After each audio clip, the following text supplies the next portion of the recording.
Noah vivait avec ses parents dans une maison simple. Ce n'était pas une maison de riches. Les murs n'étaient pas neufs. La peinture s'écaillait par endroits. Et quand il pleuvait, le toit faisait parfois du bruit. Comme s'il rappelait qu'il était fatigué lui aussi. Mais à l'intérieur, il y avait l'essentiel. Il y avait l'amour. Son père travaillait dur. Mécanicien. Les mains toujours sales, mais le cœur droit. Sa mère enseignait. Elle parlait peu, mais elle croyait beaucoup en l'avenir de son fils. Ils n'avaient pas grand-chose. Mais ils avaient Noah. Et Noah le savait. À 18 ans, il était calme. Sérieux. Brillant à l'école. Il croyait en Dieu simplement. Comme on croit quand la vie n'a pas encore frappé trop fort. Chaque soir, avant de dormir, il priait dans cette petite maison imparfaite, pensant que tant qu'ils étaient ensemble, rien de grave ne pouvait arriver. Puis un jour, tout s'est arrêté. Noah rentre de l'école. La maison est silencieuse. Trop silencieuse. Les heures passent. Personne. Puis la porte sonne. Ce n'étaient pas ses parents. C'était un policier. Tes parents ont eu un grave accident. Ils n'ont pas survécu. Bienvenue sur les histoires d'Africonte. Noah crie. Il pleure. Il tombe. Et ce soir-là, dans cette maison qui faisait du bruit quand il pleuvait, Noah comprend une chose terrible. Noah comprend que Dieu peut aimer, et pourtant se taire. Pendant la veillée, la maison est pleine de monde. Trop pleine. Des voix partout. Des prières qui se croisent. Des pleurs étouffés. Des silences lourds. Les oncles. Les tantes. Les voisins. Tout le monde est là. Noah est assis au milieu. Il ne parle presque pas. Il regarde sans vraiment voir. On l'entoure. On lui touche l'épaule. On lui prend la main. Ne pleure pas. On est là. On va s'occuper de toi. Tu ne manqueras de rien. Tu n'as plus à t'inquiéter. Les mots tombent les uns après les autres. Ils sont sincères. Ils sont nombreux. Et pendant un instant, Noah y croit. Le lendemain, c'est l'enterrement. Le cercueil est là, immobile. Quand il descend dans la tombe, le bruit sourd de la terre couvre tout le reste. À cet instant précis, Noah comprend réellement. Ce n'est plus un accident. Ce n'est plus une annonce. C'est la fin. Il pleure. Sans retenue. Sans honte. Ses oncles s'approchent. Ne t'inquiète pas. On fera tout ce que tes parents faisaient pour toi. Ces mots le réconfortent. Un peu. Assez pour tenir debout. Assez pour croire que quelqu'un prendra le relais. Après l'enterrement, les décisions arrivent vite. Trop vite. On décide que Noah ne restera pas dans la maison de ses parents. La maison familiale, celle où tout le monde vivait. Celle des oncles et des tantes. Pendant la veillée, sans qu'ils ne comprennent vraiment comment, la parcelle de son père est vendue. Tout se fait entre adultes. À voix basse. Avec des mots compliqués. Noah ne signe rien. On ne lui explique presque rien. Il n'hérite de rien. Puis on l'emmène ailleurs. Un studio. Petit. Froid. Vide. À l'intérieur, il n'y a presque rien. Juste un matelas posé au sol. Pas de meubles. Pas de photos. Pas de souvenirs. Noah pose son sac. Il s'assoit sur le matelas. Il regarde autour de lui. Et là, il ressent quelque chose de nouveau. Un vide profond. Dans la pièce. Et dans sa poitrine. Mais il ne dit rien. Il ne crée pas de problème. Il ne se plaint pas. Parce qu'il se répète ce qu'on lui a dit à la veillée. On va s'occuper de toi. Alors il accepte. En silence. Sans savoir que ce silence allait lui coûter plus cher que la perte elle-même. Les premiers jours, tout se passe à peu près bien. On pense à Noah. On lui apporte à manger. Pas beaucoup. Mais assez pour tenir. Ce n'est jamais vraiment suffisant. Mais Noah ne se plaint pas. Il mange lentement. Il remercie. Il encaisse. Puis un jour, tout change. Ce soir-là, Noah rentre de l'école. Il ouvre la porte de son studio. Rien. Aucun sac. Aucune marmite. Aucune odeur. Son ventre se serre. Il attend un peu. Puis il comprend. Il n'y a rien à manger. La faim monte. Doucement. Méthodiquement. Alors Noah sort. Il marche jusqu'à la porte de son oncle. Il hésite. Puis il toque. La porte s'ouvre à moitié. Oncle, j'ai faim. Je n'ai rien mangé depuis ce matin. Dans mon studio, il n'y a rien. Son oncle le regarde. Fatigué. Froid. Il n'y a rien aujourd'hui. Les temps sont durs. Et la porte se referme. Noah reste là, immobile. Il fait quelques pas pour repartir. Et c'est là qu'il sent l'odeur. À travers une fenêtre entr'ouverte. Le parfum du riz chaud. Du poulet en sauce. Son ventre se contracte. Ce n'est pas seulement la faim qui lui fait mal. C'est la compréhension. Il rentra dans sa chambre et pleura, cela lui faisait terriblement mal. Ce jour-là, Noah comprend une chose simple et brutale. Il n'est plus une priorité. Un jour, Noah demande encore à manger. Pas avec colère. Pas avec exigence. Juste parce qu'il a faim. Cette fois-là, ce n'est pas son oncle qui répond. C'est sa grand-mère. Elle ne le prend pas à part. Elle ne baisse pas la voix. Elle parle fort. Devant tout le monde. Dans la cour. Tu as 18 ans. Et tu n'es même pas capable de te débrouiller pour manger? Les mots tombent. Secs. Sans pitié. Ne compte plus sur nous. On ne peut pas porter un homme sur le dos. Un silence court. Puis des rires. Des cousins. Des tantes. Des regards moqueurs. À son âge, il attend encore qu'on le nourrisse. Noah reste debout. Immobile. Il sent la honte brûler. Mais il ne baisse pas la tête. Il ne pleure pas. Pas ici. Pas devant eux. Il regarde le sol une seconde. Puis il relève la tête. Et sans répondre, il s'éloigne. Ce jour-là, Noah comprend quelque chose d'essentiel.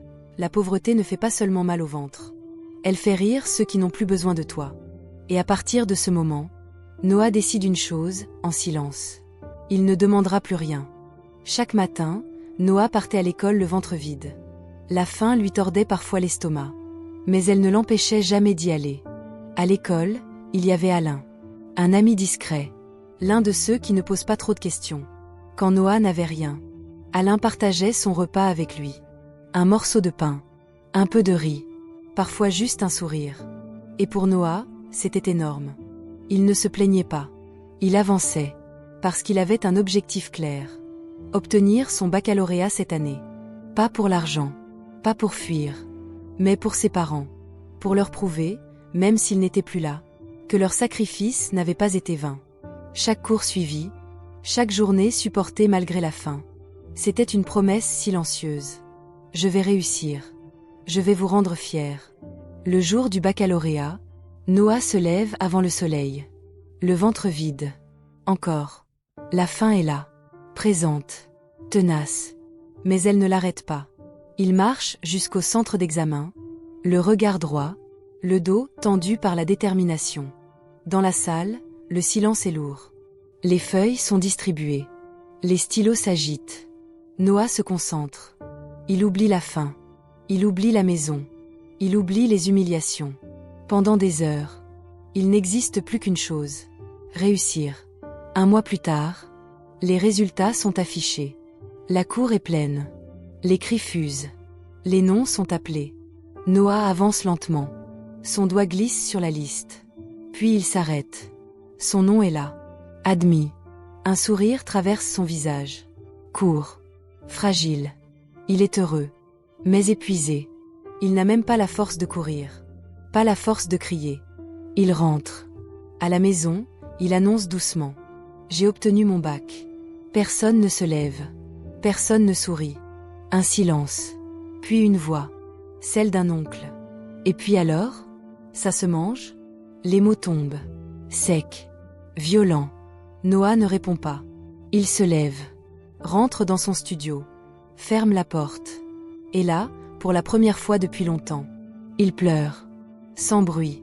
Et au milieu des larmes, une vérité s'impose à lui, claire, froide.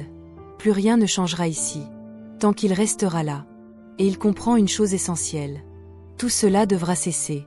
Quelques jours plus tard, Noah trouve un emploi. Dans une carrière de pierre. Un travail dur. Sale. Épuisant. Chaque matin, il quitte la maison à 5 heures. À 6 heures, il est déjà à la carrière. Le bruit des marteaux. La poussière qui colle à la peau.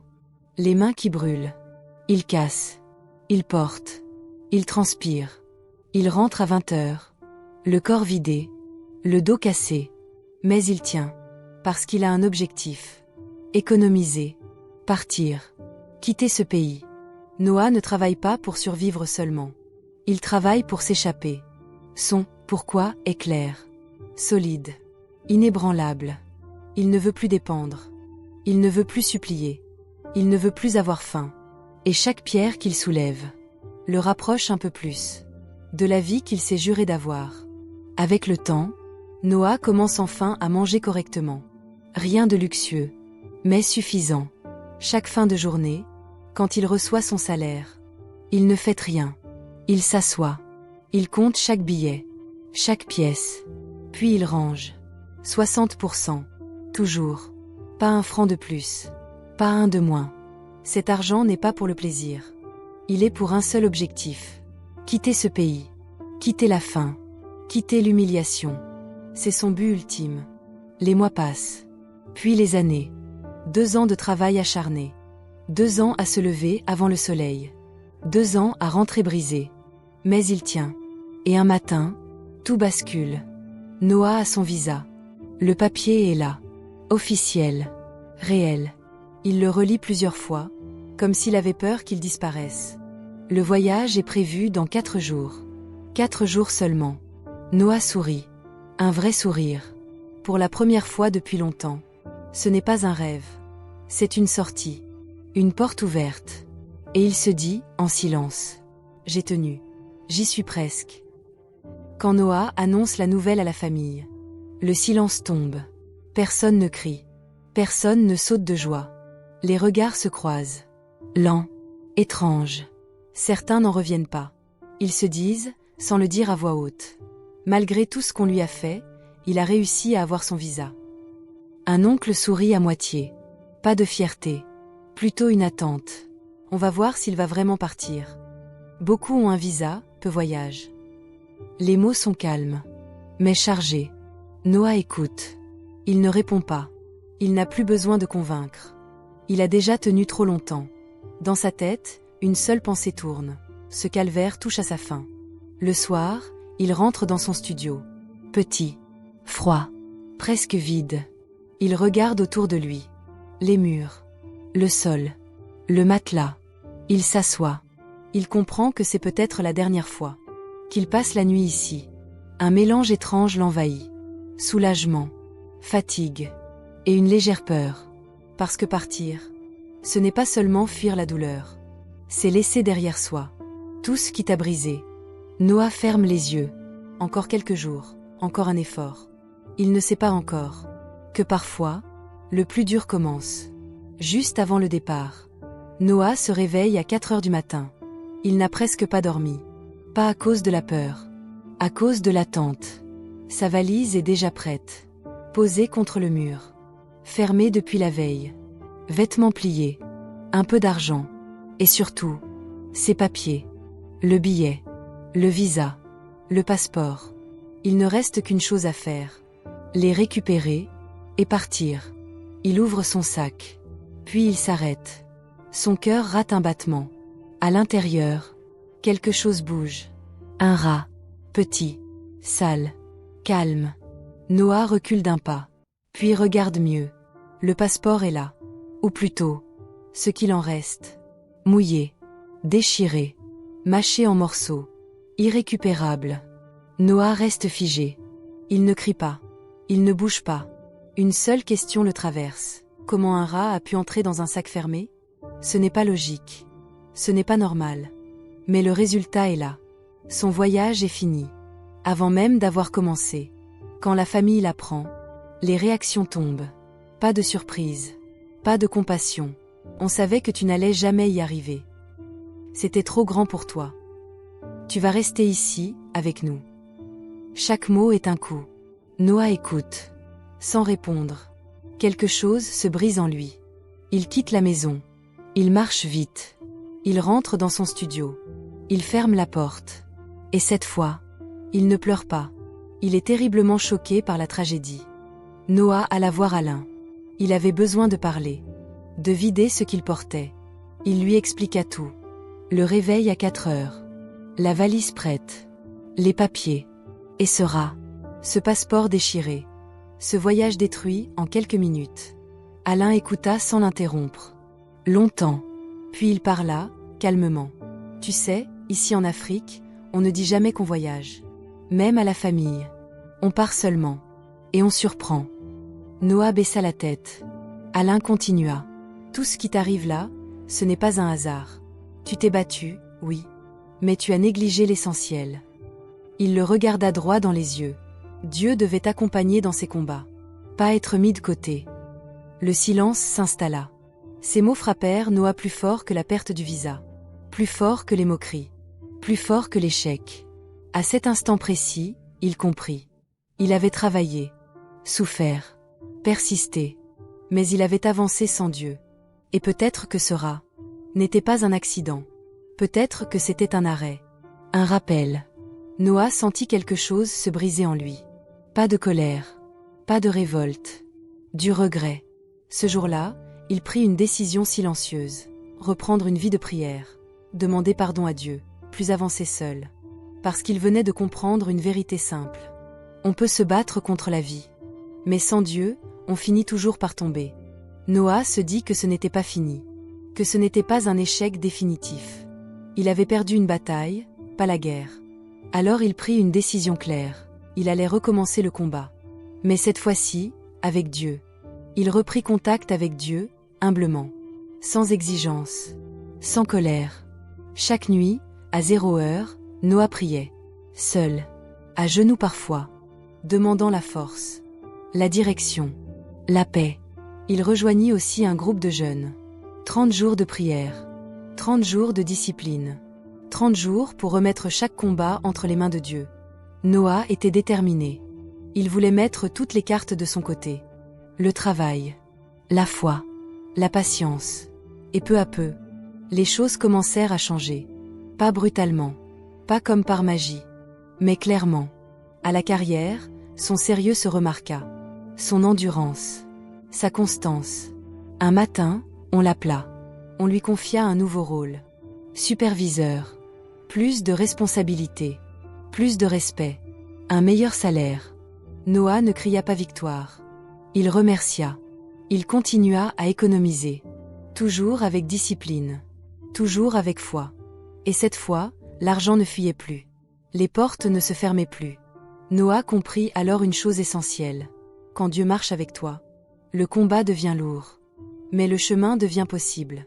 Et pour la première fois depuis longtemps, Noah sentit que son voyage n'était plus une fuite, mais une destination préparée. Cette fois, Noah ne parla pas trop. Il ne cria pas sa victoire. Il n'annonça rien à la famille. Il travailla. Il pria. Il attendit. Les mois passèrent. Discrètement. Chaque salaire était divisé avec rigueur. Une part pour manger. Une part pour se déplacer. Et le reste, mis de côté. Pas pour impressionner. Pas pour prouver. Juste pour partir. À la carrière, Noah avait changé de posture. Il ne cassait plus seulement la pierre. Il organisait. Il surveillait. Il réglait les conflits. Les hommes l'écoutaient. Pas parce qu'il criait, mais parce qu'il tenait. Un matin, sans drame, sans musique. Un message arriva. Son dossier avait été accepté. Un nouveau rendez-vous. Des papiers à fournir. Noah lut le message 2 fois. Puis une 3e. Il posa le téléphone. Il s'assit. Et pour la première fois, il ne trembla pas. Il savait que rien n'était encore gagné. Mais il savait aussi une chose. Il n'était plus le même homme qu'avant. Le jour où il récupéra ses documents, il marcha longtemps dans la ville. Sans but précis. Il repensa à Lara qui avait détruit son passeport. Au rire. Aux mots cruels. Cette fois, il ne ressentit ni colère, ni honte. Seulement de la lucidité. Il comprit que certains échecs ne sont pas des murs, mais des détours. Le soir, dans son studio, il pria encore. Pas pour demander, pour remercier. Et cette fois, Noah ne prépara pas seulement une valise. Il prépara son cœur. Parce qu'il savait désormais que partir ne suffisait pas. Il fallait partir en paix. Incroyable, mais vrai. Cette fois, le visa fut accordé. Officiellement. Par l'ambassade de France. Noah relut le message plusieurs fois. Il ne cria pas. Il ne sauta pas. Il ferma simplement les yeux. Grâce à ses économies, mois après mois, salaire après salaire, il réussit à acheter son billet d'avion. Dans les jours qui suivirent. Cette fois, il ne fit pas la même erreur. Il n'avertit personne. Pas la famille. Pas les oncles. Pas les tantes. Il se souvenait encore des paroles de son meilleur ami, Alain. Ici, en Afrique, quand tu voyages, tu ne le dis à personne. Les gens doivent être surpris de te voir là-bas. Alors Noah se tut. Le voyage était prévu à 7h30 du matin.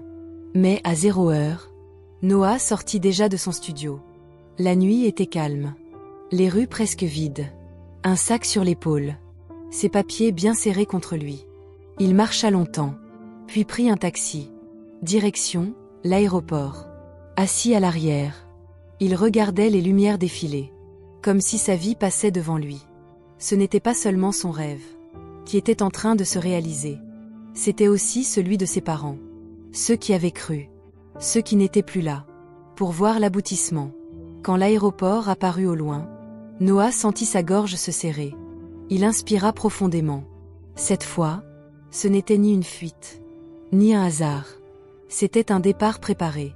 Et pour la première fois, Noah avança, sans peur. Quand Noah arriva en France, il ne fut pas seul. Un ami d'enfance l'accueillit. Un garçon du quartier, arrivé en France depuis plus de 10 ans. Il l'hébergea. Un canapé au début, puis un petit espace à lui. Grâce à lui, les choses allèrent vite. Très vite. En quelques semaines, Noah trouva un travail de caissier. Dans un supermarché. Rien de prestigieux, mais stable. Des horaires fixes. Un salaire régulier. Une routine rassurante. Pour la première fois, l'argent restait. Il payait ses besoins. Il envoyait un peu au pays. Il respirait. Au début, Noah continuait à prier. Pas comme avant. Plus longtemps à minuit. Plus à genoux. Juste quelques mots le matin. Parfois le soir. À la maison. Il allait moins souvent à l'église. Il se disait, Dieu comprend. Je travaille. Puis les jours passèrent. Les semaines. Les mois. Le travail prit toute la place. Les horaires. La fatigue. Les responsabilités. Prier devint rapide. Puis rare. Et sans s'en rendre compte. Noah oublia. Pas Dieu d'un coup. Non. Il l'oublia lentement. Un dimanche manqué. Puis un autre. Puis plus aucun. Il ne rejetait pas la foi. Il n'en parlait simplement plus. La vie avançait. Les factures aussi. Les projets grandissaient. Et Noah se dit, au fond de lui, cette fois, je tiens. Sans savoir que certains oublis ne font pas de bruit, mais laissent toujours une trace. Un jour, presque banal, Noah se retrouva dans un restaurant. Rien de spécial. Une pause. Un moment pour souffler. C'est là qu'il la vit. Aïcha. Belle. Élégante. Sûre d'elle. Une femme qui n'avait pas besoin de parler fort. Pour imposer sa présence. Ils échangèrent quelques mots. Puis d'autres. La discussion fut simple. Fluide. Naturelle. Noah apprit qu'Aïcha était docteur à Paris. Une femme construite. Indépendante. Respectée. Ils commencèrent à se voir. Sans précipitation. Des cafés. Des repas. Des promenades. Avec elle, Noah se sentait apaisé. Valorisé. À sa place. Peu à peu, la relation prit forme. Sans drame. Sans conflit. Ils se mirent en couple. Quelques mois plus tard, Noah emménagea chez Aïcha. Un appartement propre. Calme. Confortable. La vie devenait douce. Plus de stress pour le loyer. Plus de peur du lendemain. Noah travaillait. Aïcha aussi. Ils sortaient. Ils riaient. Ils construisaient. Et Noah se dit, sans le formuler clairement, j'y suis arrivé. Il vivait enfin la belle vie. Sans manquer. Sans lutter. Mais sans s'en rendre compte. Il avait aussi laissé quelque chose derrière lui. La vigilance. La prière sincère. Le lien profond. Parce que quand tout va bien, on oublie souvent. Ce qui nous a aidés à tenir quand tout allait mal. Noah fut contacté un soir par son oncle en Afrique. L'appel le surprit. Il ne se parlait presque plus. La voix de l'oncle était grave. Il lui annonça que sa grand-mère venait de décéder. Il fallait de l'argent. Urgemment. Pour l'enterrement. Noah resta silencieux. Les souvenirs remontèrent. La faim. Les humiliations. Les portes fermées quand il demandait juste à manger. Il répondit calmement. Je ne participerai pas. Un silence lourd s'installa. Puis la colère. L'oncle raccrocha, fou de rage. Ce même jour, loin de là, l'oncle se rendit chez un marabout. Il posa une photo sur le sol. Voici mon neveu. Je veux que demain, quand il se réveillera, il se réveille ici, dans son studio, en Afrique. Le soir, en Europe, Noah rentra du travail comme d'habitude. Fatigué, épuisé, il mangea à peine, puis s'endormit. Le noir, le silence, puis le matin. Noah se leva, encore engourdi. Il se prépara pour aller travailler. Quand il ouvrit la porte, il se figea. Il n'était plus en Europe. La cour, la poussière, la parcelle, l'Afrique. Sous l'arbre, assis calmement. Son oncle l'attendait. Qu'est-ce que je t'avais dit? Tu pensais qu'en allant en Europe, tu étais à l'abri? Il sourit froidement. Ici, chez nous, peu importe où tu vas, on te rattrape toujours.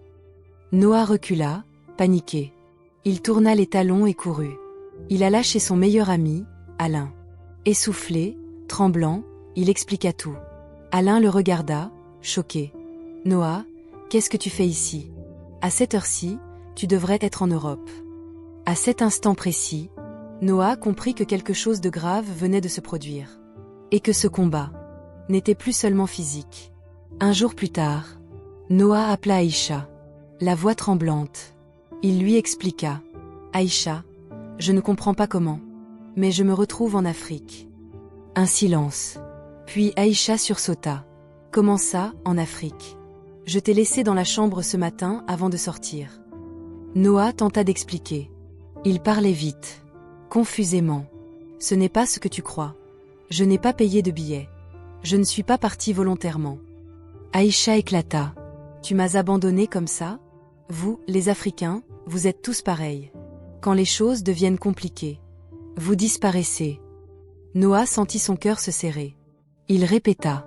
Il expliqua encore. Il jura que ce n'était pas un mensonge. Peu à peu, Aïcha se calma. Elle comprit que quelque chose n'allait pas. Dans les jours qui suivirent, Aïcha lui envoya de l'argent pour qu'il puisse rentrer.